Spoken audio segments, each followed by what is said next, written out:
The Central Club. Do you need a work uniform? Want to start a clothing brand? Or maybe you have a football kit that needs a logo printed? Well, if I was you, I'd get in touch with the Re-Inspire Printing Company down Treforest Industrial Estate for the finest printing and embroidery in Wales. I use them for my custom-made mankini, but you could use them for t-shirts, hats, hoodies, and many, many other things.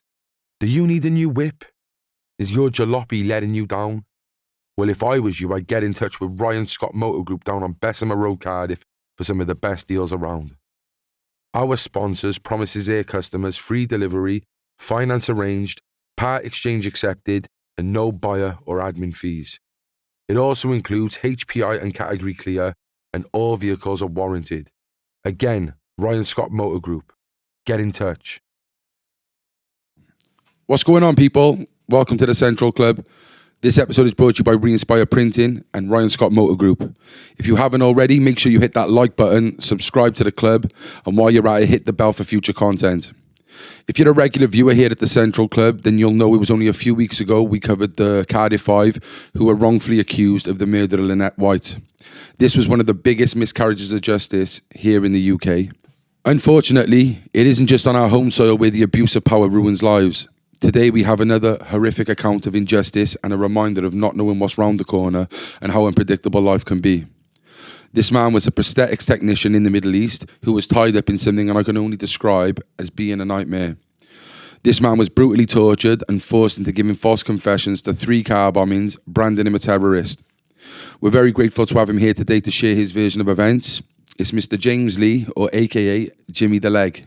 Thank you for having me. Thank for coming you. on.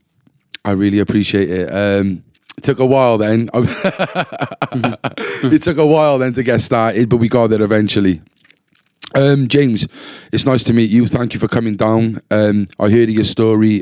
Actually, it was a viewer who watches the podcast who said, "Do you want to get James Lee on?" And I was like, "Who the hell's James Lee?" And he sent me a few paper articles of what happened to you. And I got to be fair, it's something of a movie. Or like I said, a nightmare. It's horrific, and I want us to just really go straight to the point. But what I do with all the guests is just get a bit of a feel of who they are. If you could just briefly just say where you're from, where you were brought up, and how did you come to the events that happened to you?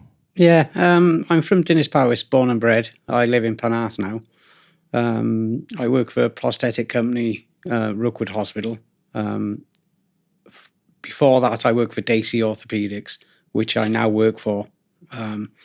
But while I was in Rookwood Hospital, the Gulf War started, and they were looking for people to go out there and work in prosthetics, helping the prisoners of war rebuild their legs and that on behalf of the Saudi military.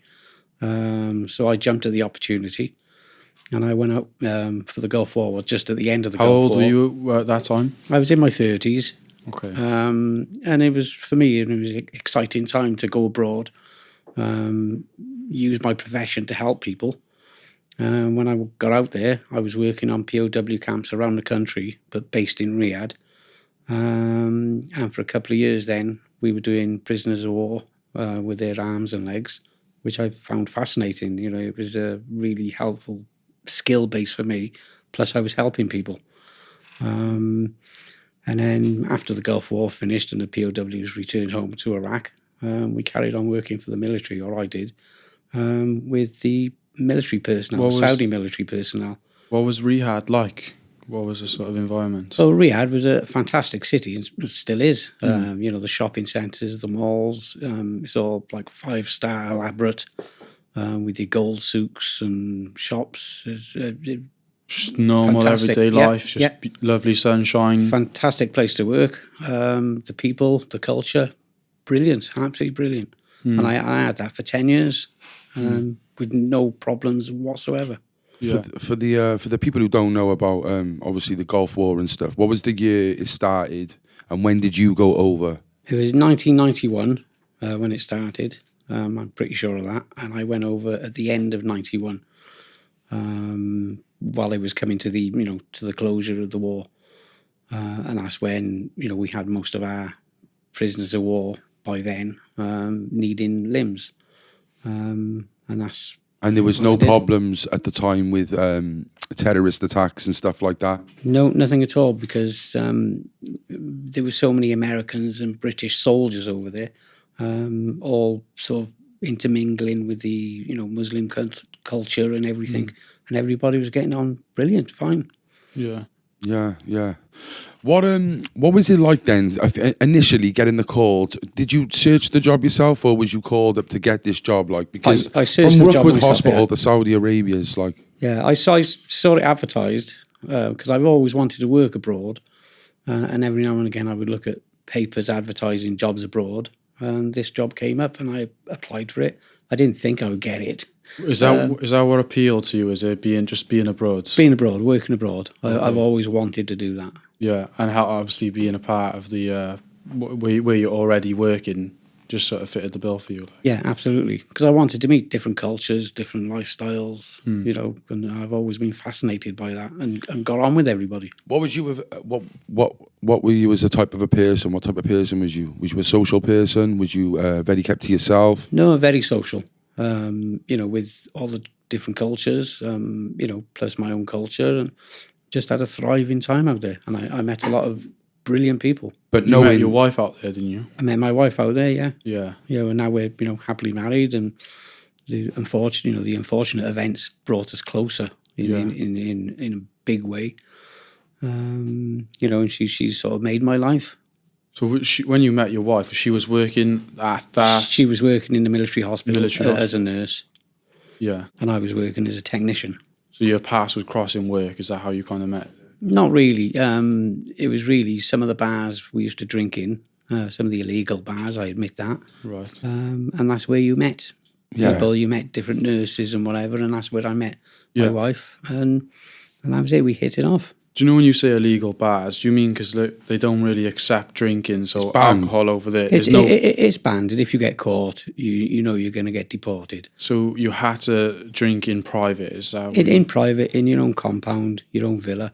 And the Saudis did turn a blind eye to that, as long as you kept within your own boundaries. Boundaries, yeah, okay. If you took it outside, if you went outside in the streets slightly drunk or anything, that's when you would get deported and sent home. So and rightly so. How are you getting alcohol? Like, we just make it ourselves. Right, okay. So you would just make the alcohol yourself and just stay within like a tight-knit group sort of thing? Very tight-knit group. Okay. We would only drink with the people we knew in the hospitals and that. And that's how we all met each other.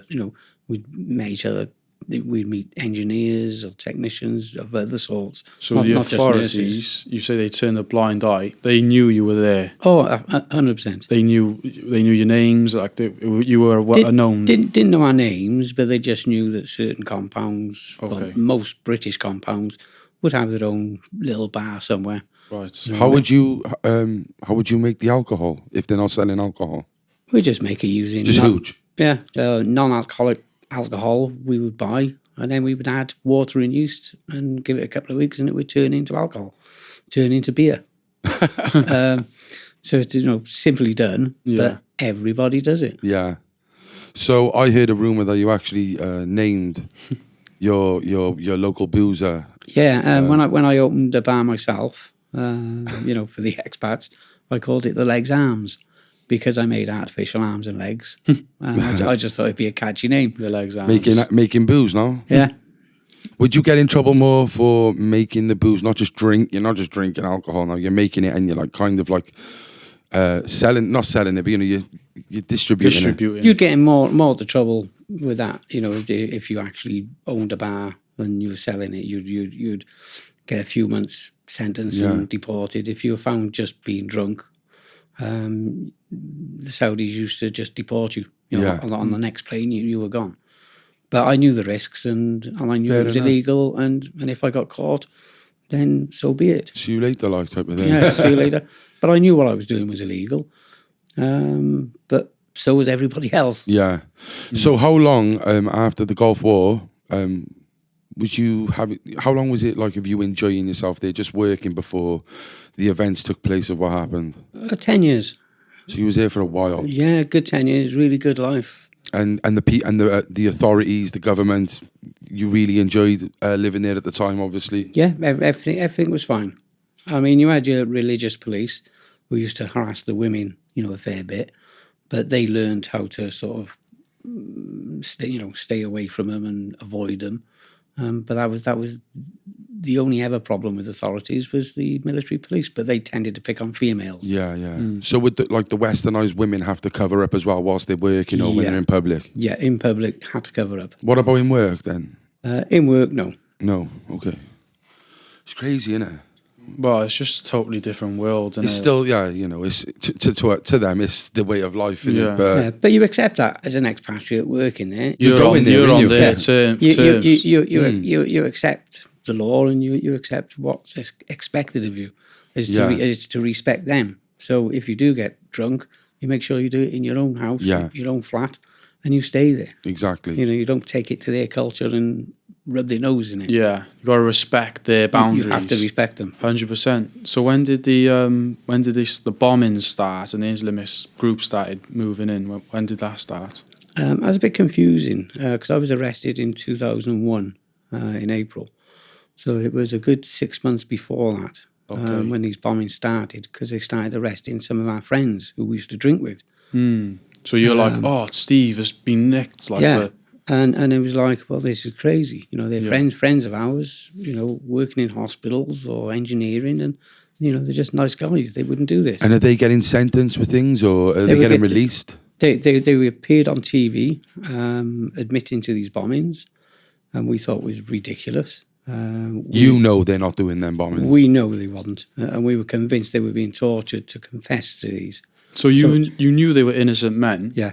Did you ever think and look at your wife like, right, we should appeal, or did you think, let's stay away from that? That looks like bad news? You couldn't do anything over there yourself. Okay. You had to really stay in the background and hide. Try blending. I mean, I closed my bar. We moved to a different villa just to stay quiet. All the bars closed, really, all the illegal bars. Everybody was keeping themselves to themselves because they knew this was serious stuff. Yeah. But when the bombings carried on, we honestly thought our friends was going to get released, because it's like, well, it can't be them because the bombings are carrying on. Yeah.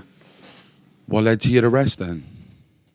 Well, the bombings carried on, and when I was arrested initially, I took them to an old villa of mine because I wanted my wife to get out of the villa we were living in. That was like a sort of safe house. So you had two places, is that what you're saying? Yeah. Okay. Well, I had one empty place which I'd left, and we were in a new place. So they took me to my old place, but I pretended that's where I was. And when they were arresting you, what was the initial? Was it for the bombings? Is that what you, or did you know what they were arresting you for? No. They just said, "Come with us." So what do you think it's for? I thought it was for alcohol. And then when I took them to my old villa, they found it was empty. I was trying to buy time for my wife to leave my new villa and go back to the hospital and be safe. And then when they came out of the villa I sort of took them to, they threw me in the back of the van, like a 4x4, put a gun against my head and said, "We will shoot you." And this is the Saudi officials? These are the secret police. Secret police. And they put a gun... What's a little brief description of the secret police? Well, really, the Ministry of Interior.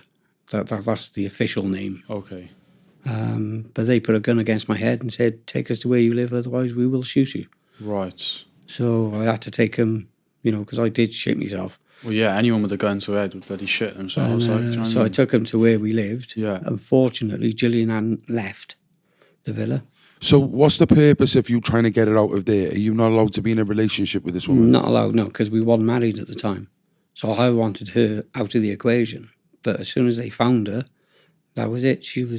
They used her as a pawn against me then. Do you ever think that if they didn't find Gillian and they didn't find no alcohol or have suspicions of alcohol or anything, that they might not have arrested you for the bombings? It might have just been a spare of the moment thing where we think, oh, we'll get him for this as well, type of thing, because there's bombings going on? No, they had it all wound up. They were going to do us for the bombings no matter what. Definitely. 100%.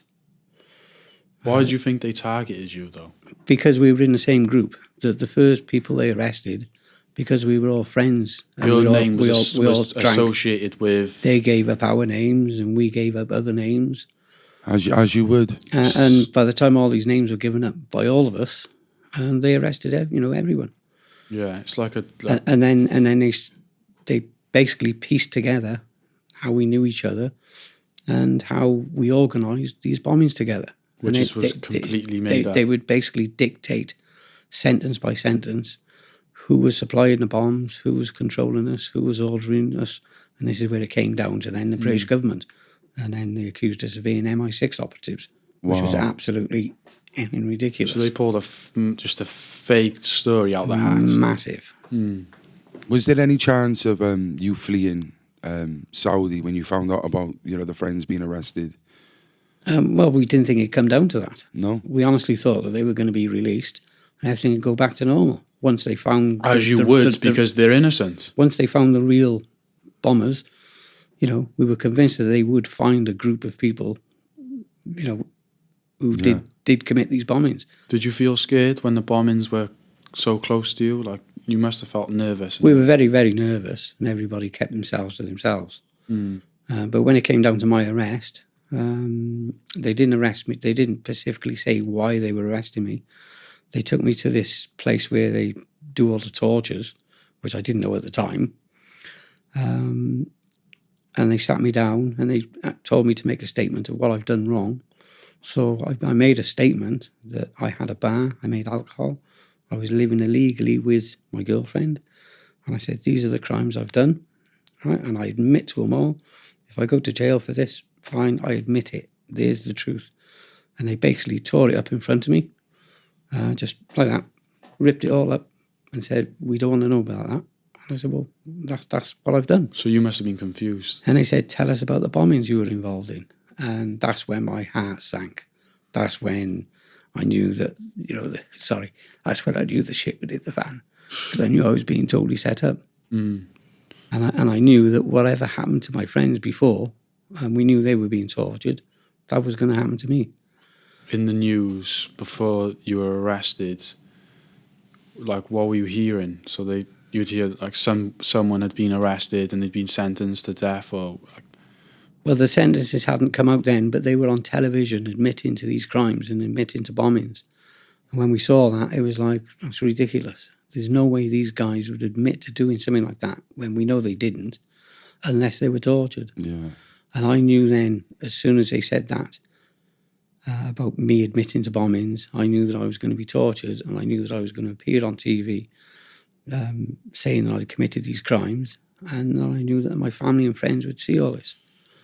And that was heartbreaking. With the threats to your wife in the early stages of this, or was this through the whole sentence? This was early stages when to get the confession. To get the confessions of bombings.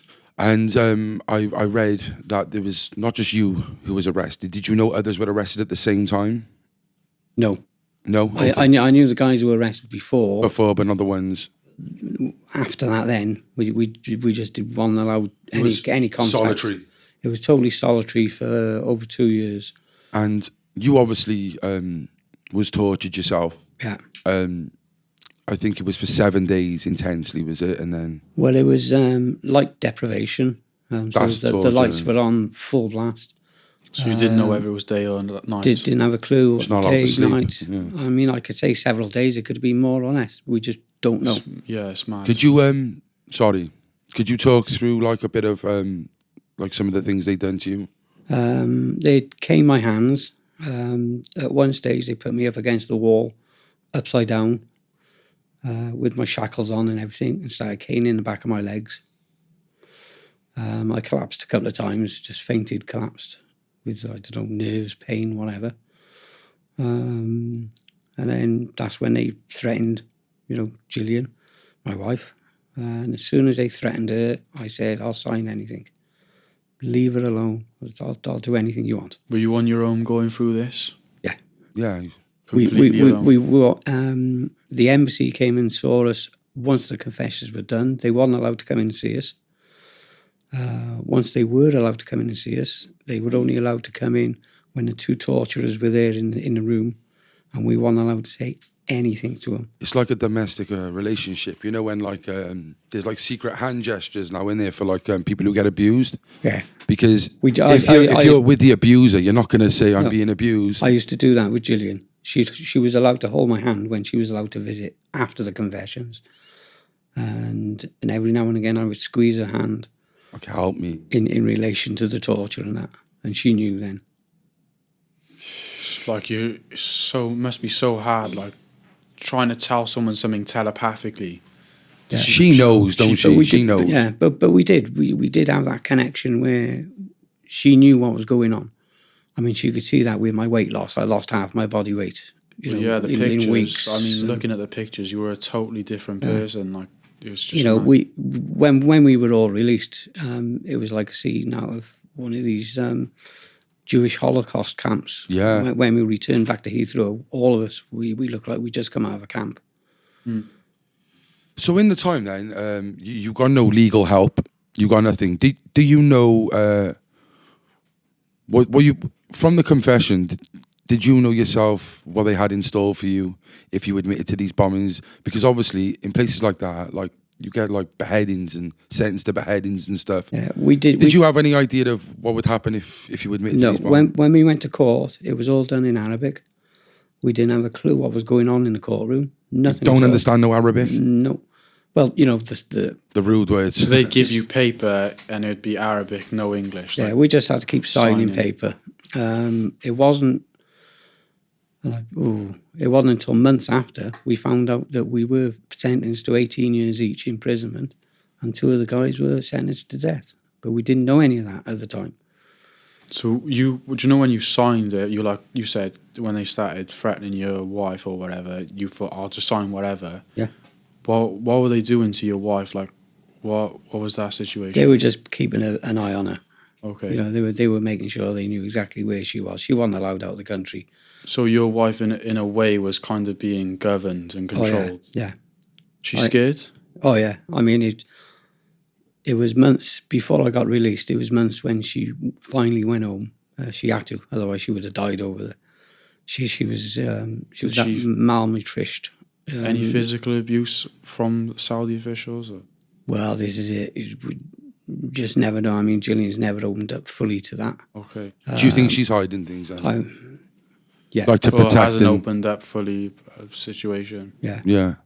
I mean, I don't think, she wouldn't want any of this, not what I'm saying, anything she might know herself to go on any, podcast or TV or anything like that. No, okay, yeah, that's fair, yeah. But no, I'm convinced that things were definitely threatened, 100%. Were you able to contact any family at all? Obviously, apart from Gillian, did anyone at home? Like the thing which always strikes me, which is crazy about it, is obviously there was a pardon towards the end with Prince Charles, which we'll get to. Like, was there any help from like you said, the embassy was there any attention back at home that these three British men? No, we were told to, when I had a phone call to my sisters, we had to tell them that they must not go to the newspapers, media, nothing, because if they did any of that would, they would torture us even more.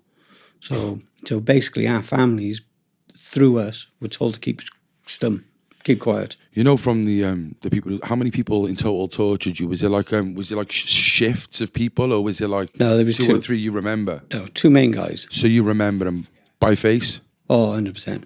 What was the rooms like? Could you paint us a picture of like what you saw? Well, the prison cell I was in was basically like 6x4, all boarded up.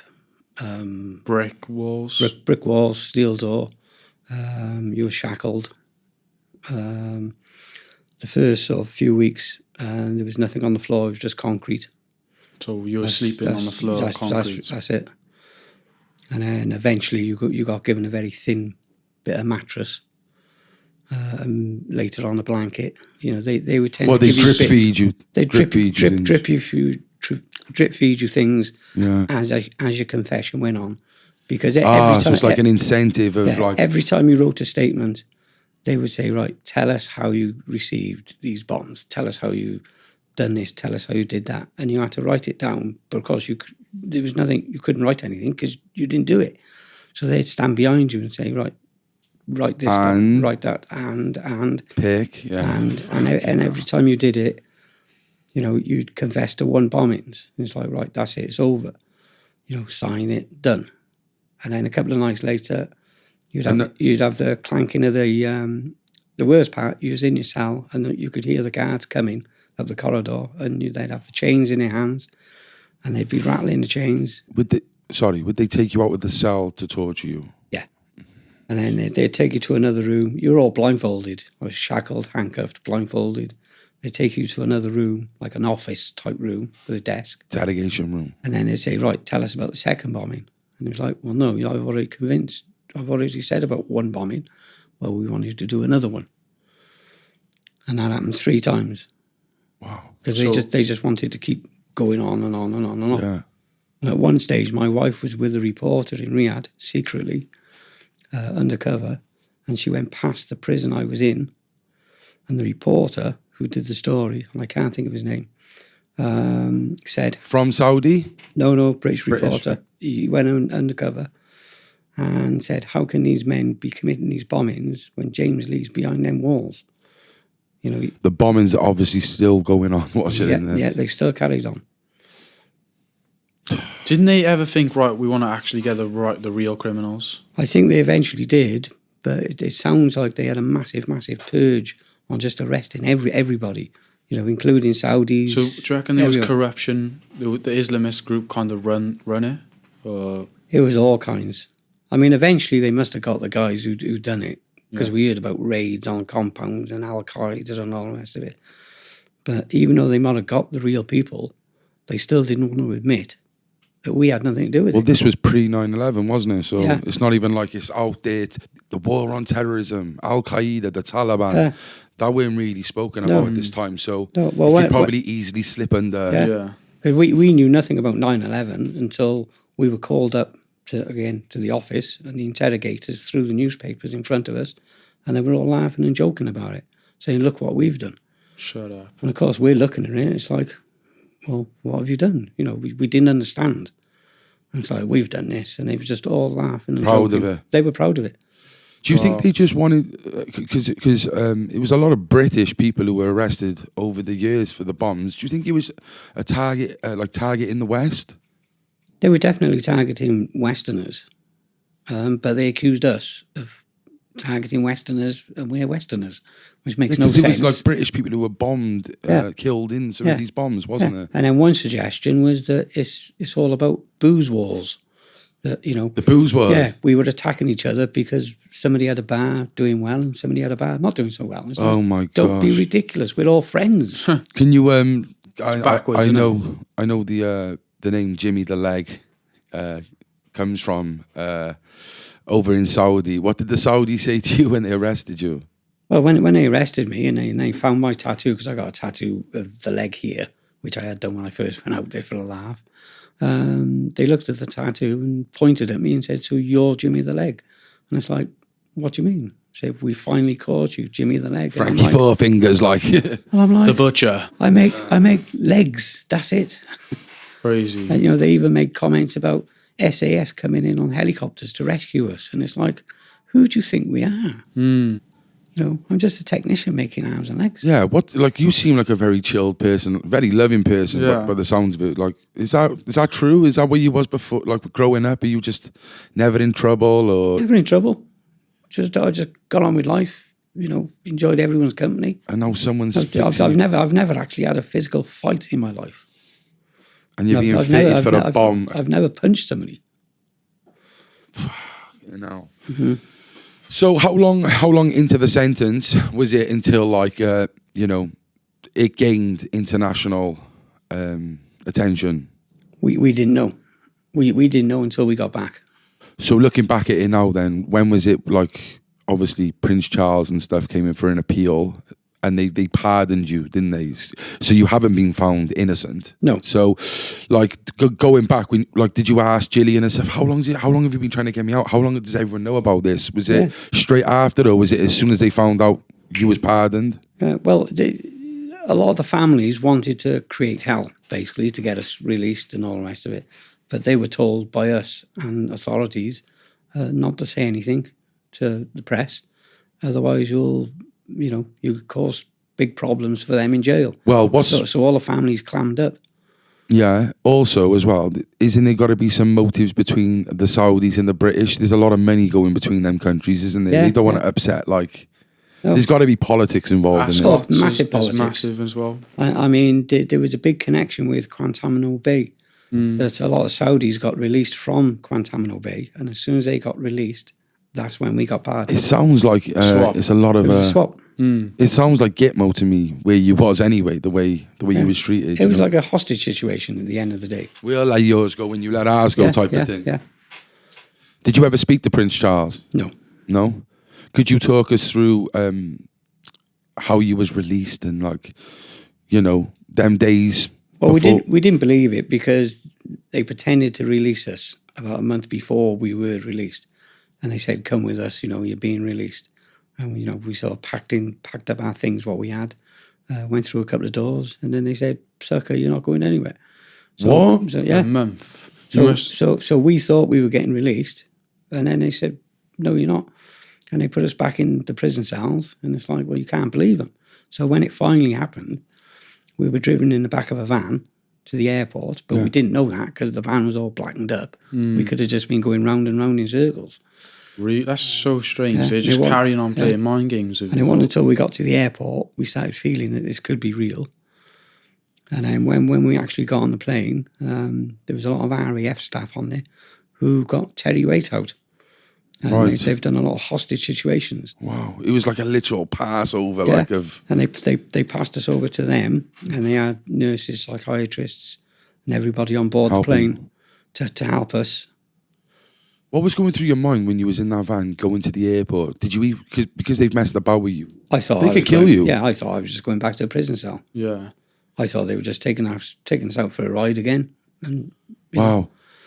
Was there any moments, when you was locked up, where you ever felt like I'm giving up? Oh yeah. I wanted to commit suicide so many times. Was there no physical way you could? I tried once with a shoelace. I just didn't have the bottle to go through with it. That was right at the start. After that, I kept looking at electrical wires on the walls, seeing if I could electrocute myself, seeing if I could throw myself down some stairs, where I couldn't see, but I could see out the corner of the blindfold. And then The when blindfold. So sorry, I know you said describe the cell. Are you on a prison block, or are you just in an office building? Like, how are they holding you? Because every country's different. Yeah, they were like, it was like a setup of different villas, but turned into prison cells. Really? Like long corridors, steel doors. Where I was, there was about maybe 8 steel doors. And I knew there was prisoners here because you could hear them screaming at night. Really? Did any Yeah. of There's so much screaming and howling, where we knew people were Torture getting was going on. big torture. I mean, a lot of the guys who were arrested with me and before me, they were tortured a lot worse than me. did any of Hell them of a lot lose their worse. lives? Only back when they got back home. Nobody lost their lives over there. But they were, Did you think people were dying? Were you like, right, someone's like, people are being killed next to me. These screams are so Oh, loud. they could have easily been. I got no proof of that. But the screams were so loud, and it was like people were getting really, Men and really women? bad. No, it was all men. Oh, man. They do have a women side of things, but we didn't witness anything like that. What was the food and stuff like over there? Horrendous. Can you describe like their best meal? Like cockroaches, I think. Fucking hell. Wow. You'd have a bit of rice, a bit of stale meat, like goat, but it would just be full of fat. You couldn't physically eat it. So you'd try and get a bit of rice down your neck, and it was just, that's what it was like. It wasn't until towards the end they started giving you a bit better food. Or, they give you a treat, like a... Why do you reckon they started changing the diets? Well, because they'd already broke us. We'd been on TV admitting to the bombings. We were sentenced. They had no more use for us to do anything. Okay, so they no longer... So every now and again, they would sort of please the British embassy by saying, oh, yeah, we've treated them to a burger or something. Okay. Yeah. Did you ever get to know any of them on a personal level, or would it never get to that stage? For example, in prisons in the UK and obviously in America, you could get to know officers on a like not a first name, but you know their names. You speak to them. Obviously, this is different because you're being tortured. But was there officers there or guards there that you knew and you kind of built a? It was that cold. No chance. It was Really? cold as ice. Wow. You had no chance. Fucking hell. Must have been so hard. You must have been left with so much mental trauma after that. Oh yeah, I suffer with post-traumatic stress. So does my wife. You know, when you was getting out then of when you was coming back home, are you thinking, what's going to happen to them now? What is this just it? Was you straight away on the offensive of like, I want to get justice? We were straight on to solicitors in Manchester and that, Manchester and London. They took up our cases. We took it to appeals court where they voted in our favour to extradite the people who tortured us. And to sue the Saudi government. And how would you have known the ones to torture us if you didn't know their names? We had all the names. You had all the details, then, yeah. Do you know if they're still alive? Do you think? Probably. We know they all got promotion. Really? Yeah. Did they get promoted during after we confessed? Wow. As soon as we confessed and we got sentenced to prison, they all got promoted. Obviously, they were rewarded. What was the homecoming like for you?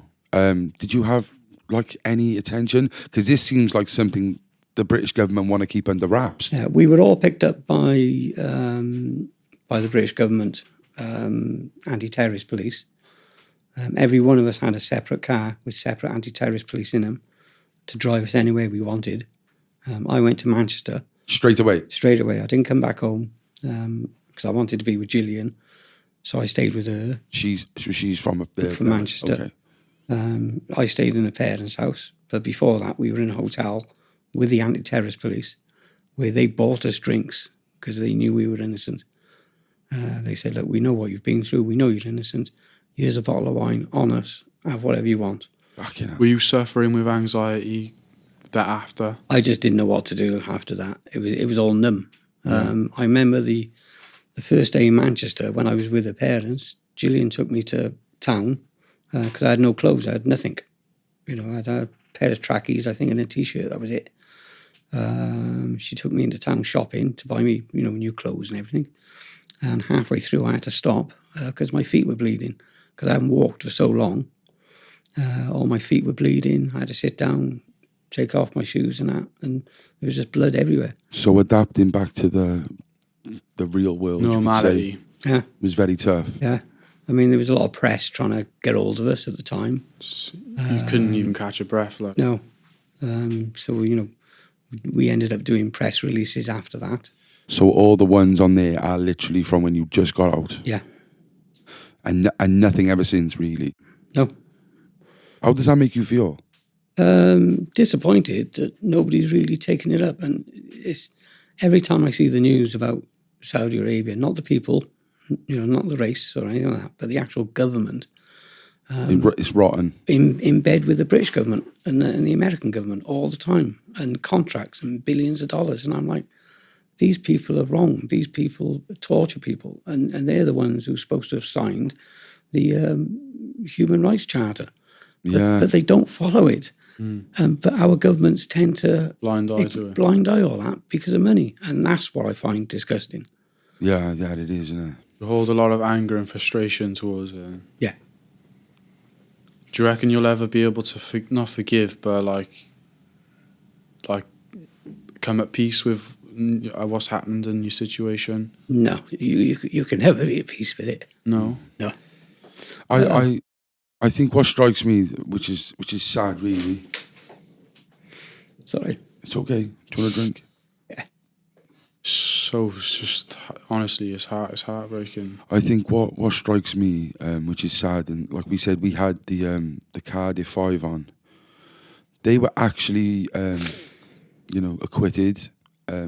They found the perpetrator, and they didn't probably go through as much as what you went through in the terms of the violence you held and stuff, you went through. Sorry. It's just shocking that there should be someone out there who can actually put it to bed, because the maddest thing about it is everyone knows you're innocent.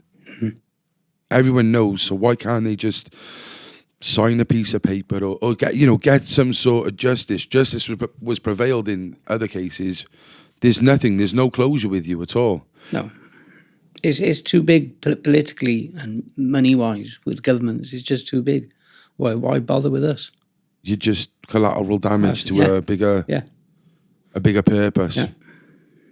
So Prince Charles was the one who done the pardon.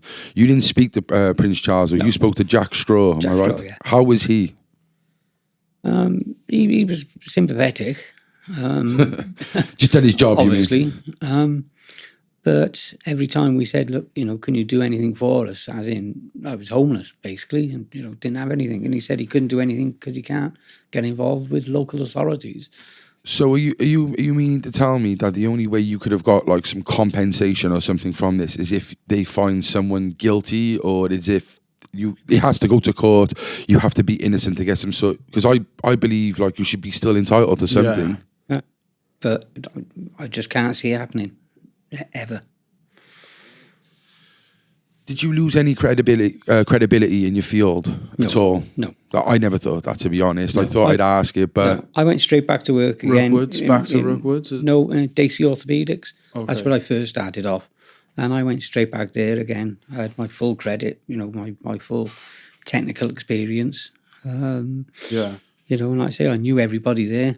And I've never lost any credit with anybody. Nobody's ever turned around to me and said, "Are you sure you didn't do it?" Yeah. Nobody's ever said that. Did you keep in touch with everyone, with like some of the other ones that were arrested as well? Yeah. Still in touch. Yeah, how are they doing? Not too bad. A couple of them's died with age, and one of them died through injuries sustained over there. But the rest of them, we're in touch with on Facebook and that. Yeah. And now and again, we have a bit of a reunion in Cardiff. We had a reunion bonded for life, and you. Yeah, we had a reunion about 5 years ago in Cardiff. That's nice. Are they from Cardiff as well? Or no, they all over the country. Wales or Britain? Britain. Okay. Do you have like any specific coping mechanisms? Talking about it. Good. It's the best. It's the best form. You say this all the time. It's the best form. I might get upset, but no, it's a release. Yeah. And has it affected you trusting authority or even people? Yeah. Not people, authority. In Britain as well. Yeah. Wow. With issues trusting the authorities now. Yeah. I mean, if I got arrested or for anything now, falsely, or it'd have to be falsely because I haven't done anything wrong. I don't know what I would do. I wanted to ask you something, because obviously now Saudi Arabia is being pressed and advertised, promoted more than ever. We now have boxing events of our household names from our country, having main events. Come to our country. How does that make you feel? I'm okay with that, because it's helping the local people, and it's helping them move on, still keeping their culture and religion, but not being westernized, but enjoying some of the traditions of Westernism, and enjoying, football and boxing and whatever. And come into more of a middle ground. Yeah, still keep your values, but enjoy the rest of the world. And I'm fine with that. It's only the authorities I'm not fine with. You wouldn't go back there.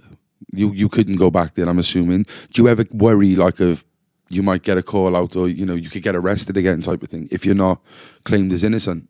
I'm scared sometimes if I go on holiday and I go through an airport. It triggers you. It triggers me, and I think, what happens because one of the lads were taken from an airport, not even Saudi Arabia. Wow. He was kidnapped.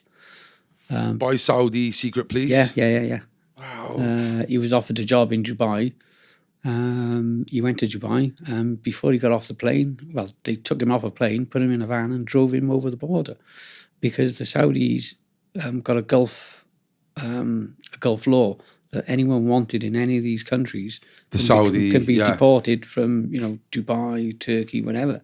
You know, Iraq, Iran, they can take anybody, and vice versa. And that's why I can't go on holiday to Dubai or even travel through there. So even if you, so what about Spain and places? Does that trigger you? It triggers me, but I haven't been arrested. No, I'm or just anything. saying, yeah.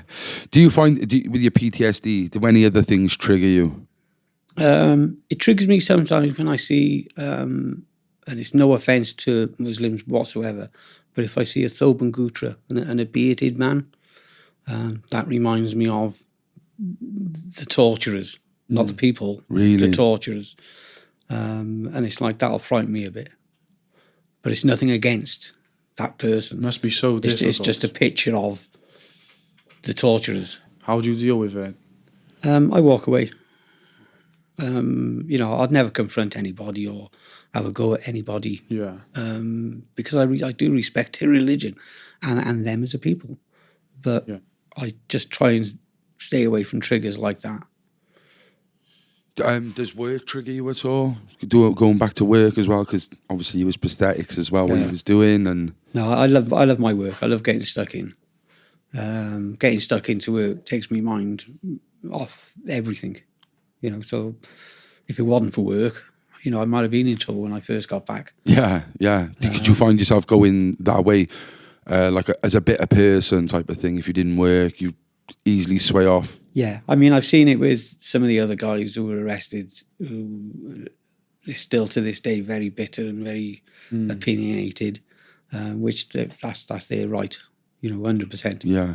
I tend to sort of, let's just get on with life. Yeah. You know, let's. We're almost like 20 years since that event has happened, and a lot has happened in the world. A lot has happened with you know, wars and stuff as well. How do you think the world's going? Not very well at the minute. It's just too many conflicts. You know, too many innocent people just dying for no reason. You know, most of the reasons for, you know, money or oil or land. It's just pathetic. Yeah. Is there anything that you've learned massively from it? If there's one valuable lesson from being arrested for something you haven't done and being tortured for something you haven't done, when you're just trying to do a good deed and better yourself as a person? I think you've just got to keep praying that it'll be over. And when it is over, you know, if you're lucky enough to still have your health and that, get on with life. Yeah. Still enjoy people's company, be friends, be happy, you know, carry on loving loved ones. Yeah. You know, love new people. Definitely. Just get on with it. Pick yourself up and get on with it. Yeah. And that's what I've tended to do myself. Well, I take my hat off to you. Fair play to you, mate. What? How's Gillian? Because obviously I know she went through a lot. I've actually read an article you gave me. We've got it here somewhere. We'll put it up on the screen. She's a beautiful lady as well. How is she coped through all this? Because obviously the things that happened to her during the whole, she was basically going through it with you. So how is she? She had a massive breakdown once I got over my bit, and she knew I was okay. That's when she had her massive breakdown, you know, with post-traumatic stress. And again, she's learned to cope with it, learned to get on with it. She keeps herself busy as a nurse and that. So are you still working now yourself as well? Yeah. So you're both still bang at it, keeping busy. Yeah. You're not sitting in a corner feeling sorry for yourself. No. And you got each other as well, which is good. Yeah, that's a massive help, having each other. I mean, I think that's probably the key to my success in living. Is having Gillian. I said it's like almost like a romance, the way, you know, the whole that if you read that article, you know what I mean. It's like you two going through this traumatic together, but you're coming out and, you know, you're learning to get to grips with normality and just deal with what's happened. Yeah. What do you do like now? What do you do for like spare time, bit of fun? How do you wind down yourself from work? If me and Gillian's off together, which is very rare because of her shifts and my shifts and whatever, but we tend to go down to Cardiff Bay or Penarth, go for a meal, go to cinema, you know, to do the normal stuff. Yeah. Go down Penarth Pier and have a glass of champagne. When we will enjoy ourselves. Yeah. So you should. When did the legs arms open? Oh God, no! You're asking a question. You haven't got a pub called the Legs Arms, you know what? What's the legs arms? It Like? was about. That was when he was in Dubai, in Saudi Arabia. Oh, It's just- You haven't really got a the pub called bootleg. The bootleg. Fucking It's just hell. just a homemade bar in a villa. I don't know why. I don't know why I thought it was back where you from. Like Did you ever considering opening your own bar? Because you the legs you arms. clearly like a drink, don't you? Yeah. I don't know. I would have liked to have years ago opened a bar and that, you know, Yeah. run a bar, because I used to work up Dennispost Rugby Club behind the Did bar. you? Yeah, for years. I even did relief stewarding up there, you know, and cellar work, and Fair play. I've always loved that trade. Yeah. Are you into any sports or anything? I just love. What you doing? Like, yeah, is there any like hobbies you have apart from drinking? and brewing. Not really. Simple life, innit? Just a simple life. You know, I like watching a bit of rugby on the Six Nations. Don't mention the other day. And that's about it, really. Oh, I love fishing. Do you? Yeah. Where'd you go fishing? St. Ives. Oh, lovely. Did you do sea fishing? Sea fishing. I love sea fishing. So we've only just come back from there now, but the weather. So that'll be your type of holiday type of thing, is just going down to the south coast of England and Yeah, with the lads. not with the chick. Oh, then. no. Sorry, Joe. It's boys only fishing. Yeah, no, that's good, isn't it? You've still got you know, some people, like I said, will feel sorry for themselves. Some people will be like a recluse, not trust anyone. You still drink with a lad. You still go away. You still got your network of Yeah, people. it's good to see. It's amazing, and I wouldn't say you're not bitter, but you haven't forgot about it, and you would No, still like an apology, wouldn't you? Yeah. And you would still like you know, your innocence to be Yeah. shouting from the rooftops. Is there anything that can be done? No, there's just too much power involved. You know, and unless the Saudis actually all of a sudden had a change of heart and said, "Look, we made a mistake here." I think the thing is, right? I think the thing is, you are a 0.01% of who it happens to, maybe over there, not here. Yeah. I think it's probably things like this happen all the time. Do you know what I mean? And to them, it's nothing. Do you see what I mean? And that's in any other country, I think. Yeah. It's just, you see these programs banged up abroad and on now, and how these people get wrongly accused of things and stuff. It does It's- happen all over the world. It's horrific, like, you know. Yeah, it's really sad. Like, what I think maybe one day, I think it'd be great, because obviously you come on your own, and we only had a short amount of time, but I think one day it would be great if you could come down with Gillian and we'd done a special where both of you could just come in and, you know, talk about how life is now yourself, and how you deal with things together, because you both got the trauma, you know. Oh no, Both got the trauma. Julian would be quite up for that. Would she? Yeah. So what are some of the things you've done, like before, like reports stuff? Because I know you've been on like other interviews and stuff. Have you ever done a podcast before? This is my first podcast. Yeah? I did a radio interview with John Peel. Yeah? I did Newsnight, numerous BBC interviews, and newspapers, and Cosmopolitan magazine. So a fair bit. Yeah. I mean, it's you know, if anyone just goes James Lee Saudi Arabia on Google, it'll come up with everything. But they're better off watching your podcast. Yeah. Plugging that, didn't you? What? How was COVID for you? Did that add any other pressure on with all the things you have anyway, or was it because some people it was an advantage? Yeah, well, I was in hospital anyway with a bit of ill health. I caught COVID in it, but I had no symptoms or anything. So I was isolated in hospital. I was in hospital a good few months because I had to have a stoma bag fitted because I had major surgery.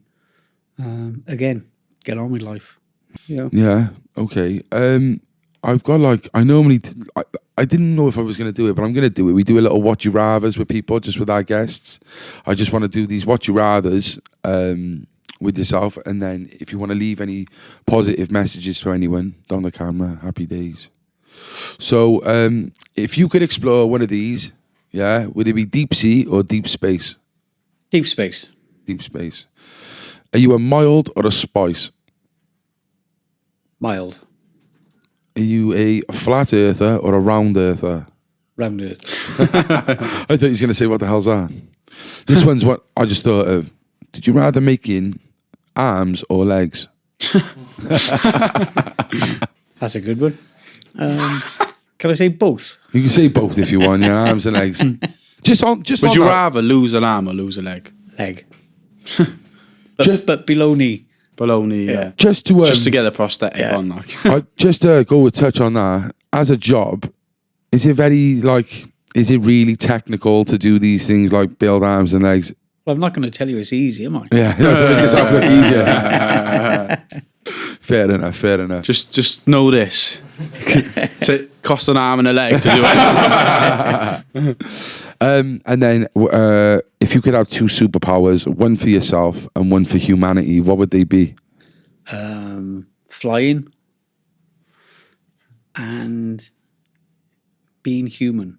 Being human. I like that. Okay then, if you can look down that camera, if there's anything you'd like to say to the people watching, anything when they're going through hard times, any inspiration at all? Yeah, when things really bad happen, as I know, as you know, if you're watching this, just remember that it's not going to last forever. And once it's finished, you can pick yourself up, wipe yourself off, and start again. And it is possible to start again. Just get on with life, love your loved ones, because you are loved somewhere from somebody, and get on with life and enjoy it. Lovely. Thank you very much. I really appreciate that. Thanks, Jamie. James, honestly, it's really a pleasure to get you down. Thank you for this. Thank you for sharing your Thank you for sharing your story. Guys, I want to thank you for listening. If you want, go and hit that subscribe button, like, comment, share, and we'll see you next week. Stay central. The Central Club.